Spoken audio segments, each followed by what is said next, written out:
Hi everybody, welcome back to my channel. If this is your first time here, welcome. Today we are going to go over Stormborn, the season 7 episode 2 of Game of Thrones right now. So now that Cersei has destroyed pretty much as many enemies as she possibly can at this point, now her support is starting to wane a lot in the kingdom. She has about half of the kingdom left supporting her.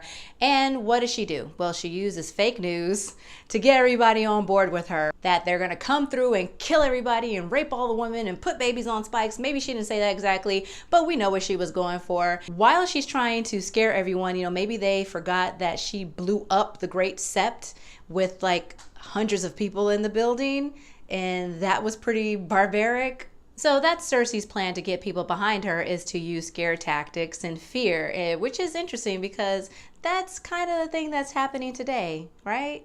So what's the dragon plan, Cersei? That was a good question. What are we gonna do about these dragons? Remember what happened the last time there were dragons? They keep saying this girl got 3 dragons and she's coming and they're gonna destroy everything. And of course at the moment she doesn't have a plan for that. It's just like, well, we're working on it. Like, okay, you better work fast because them dragons is coming. And then so towards the end of the episode, they show this weapon, which is like this enormous crossbow, and then they test it out on some old dragon bones to show how effective this thing is going to be. And so I'm thinking to myself, that kind of looks the shit, but at the same time, it's like hollow. The bones, dragons have skin, and then they're also flying around with fire coming out of their mouth. Oh, and also they're flying around. They're not just sitting in front of you stationary. So I hope that they got a plan around this weapon. Maybe they'll have multiple ones around. I don't know. Obviously, that is going to come into play later on when the dragons come to King's Landing. We're going to see exactly how that's going to go into play. And these dragons are pretty smart, and there's 3 of them. So good luck, Cersei. We go on to Daenerys Targaryen, who has installed herself in her new home / old home. She is with her allies, which are the Dornish, the Tyrells, and the Iron Islands, the Greyjoys, or at least she's got most of the Greyjoys. Tyrion Lannister is the hand to the queen, and Tyrion's very smart, and he knows his sister, and he nails exactly what she would be planning to do. So they come up with a plan on their own. So the thing about the Lannisters is that they do know each other.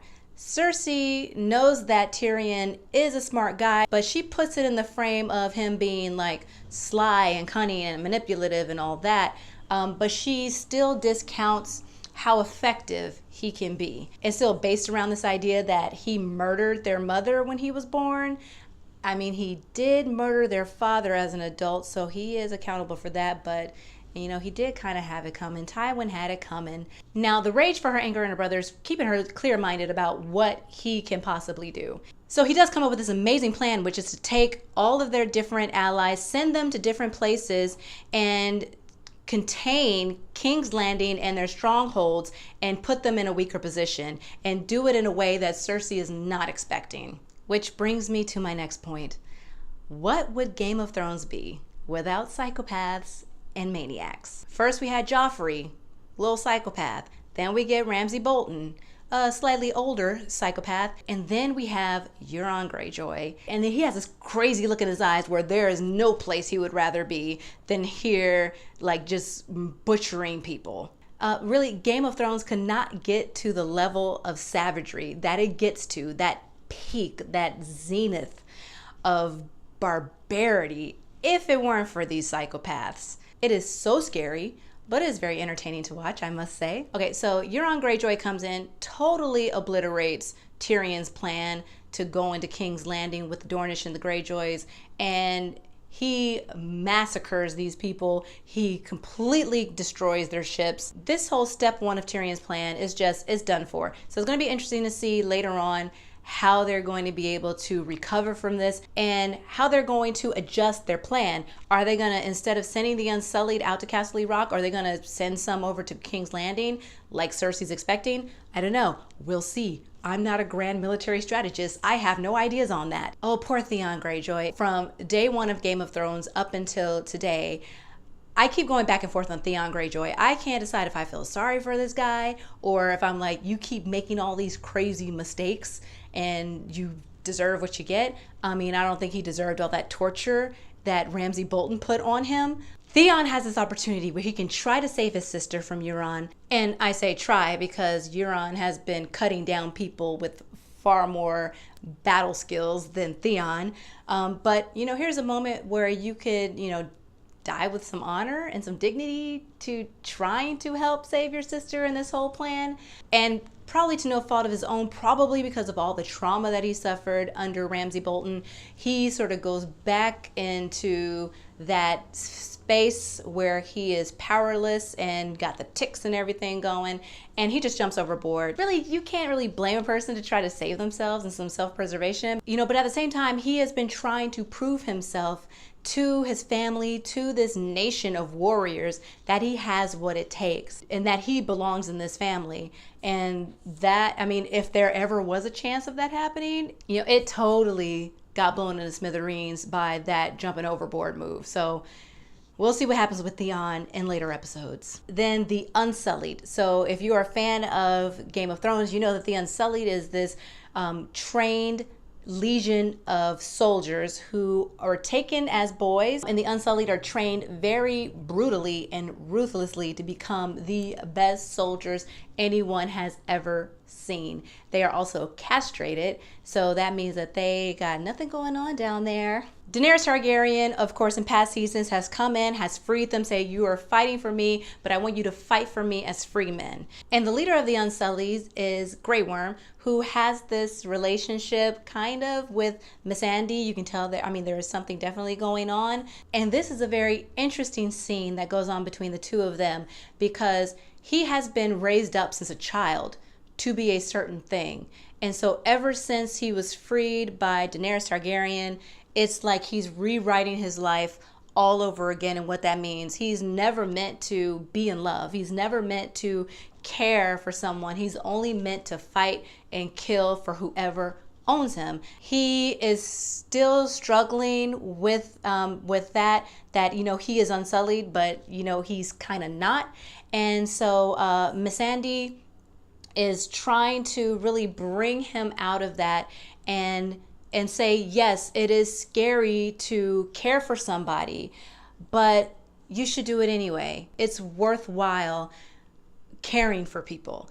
And then you go into like the sex scene, which I think on its surface seems a little bit gratuitous, but it also kind of goes into like body image and how you feel about yourself and being intimate with somebody that, you know, for him, he has been castrated. He doesn't have a penis. So I can imagine that for any man that that's happened to, that it's got to be hard, especially when you've never been intimate with anyone ever in your life, to now go into that kind of situation, not having what you feel is the required equipment. And that's not just for, you know, maybe a man in his situation, but that's for anybody that has anything about their bodies that they feel insecure about and not wanting people to see it. For someone that you trust, say, you know, I love you and I am attracted to you just like this, is really a game changer for a lot of people that have those insecurities. And it's a game changer for Grey Worm, and they get it on, and it's kind of hot. Okay, now one of the last things I want to talk about is Arya and her direwolf Nymeria. Now, we haven't seen Nymeria since way back in season 1 when she attacked Joffrey trying to defend Arya. And then Arya told her, you need to go away because Cersei is going to be looking for you and she's going to try to kill you. So they go their separate ways. All these seasons later, we finally see Nymeria again. She has her own little pack of wolves. They at first are going to kill Arya, but then they have this moment of recognition. And Arya says, oh my God, I found you. Come back home. And Nymeria, obviously, you know, doesn't want to kill her anymore. But instead of going with her and her wolf pack walks away. As you can see, a lot must have happened between when she left and when they got to this point, because now she's got this entire pack around her.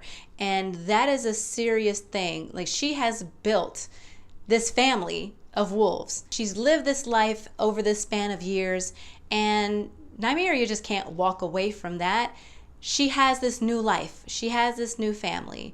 And Arya is sort of in the same situation where she has been away from Winterfell and her family for so long. Of course, she would be completely happy to see them, but she now has this new life and she's been through all these new experiences that it would be almost impossible to go back to that life, living that same life that she had lived before. And Nymeria is the same way. She now has his family, and she can't be with Arya. She's got to be with this wolf pack. And at first, Arya is very hurt, very understandably, because she was very close to this dire wolf, but she understands it. And the last thing I want to talk about is how women are kicking ass in this whole season. You got Cersei on the Iron Throne, at least for now. You got Arya out there doing her thing, slitting people's throats, taking names, getting the revenge she said she was going to get. And then you have this scene, a war room strategy scene that is primarily women. And you've never seen this in movies and television before, where you have Daenerys Targaryen,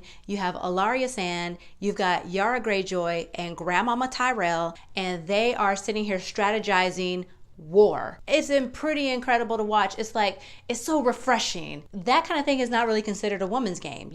People feel like war is a man's game, but anybody could have great military strategy, and we see this in that scene, and it is just it's so refreshing to watch. So I hope you enjoyed the episode of Game of Thrones. I certainly did. I hope you enjoyed this recap of that episode. If you would like to see more, I'm doing recaps on all the Game of Thrones. Go ahead and subscribe to my channel. I also do recaps on other television shows, and I do film reviews every Friday. So if you're interested in joining me in that, please subscribe to my channel, and I will see you next time.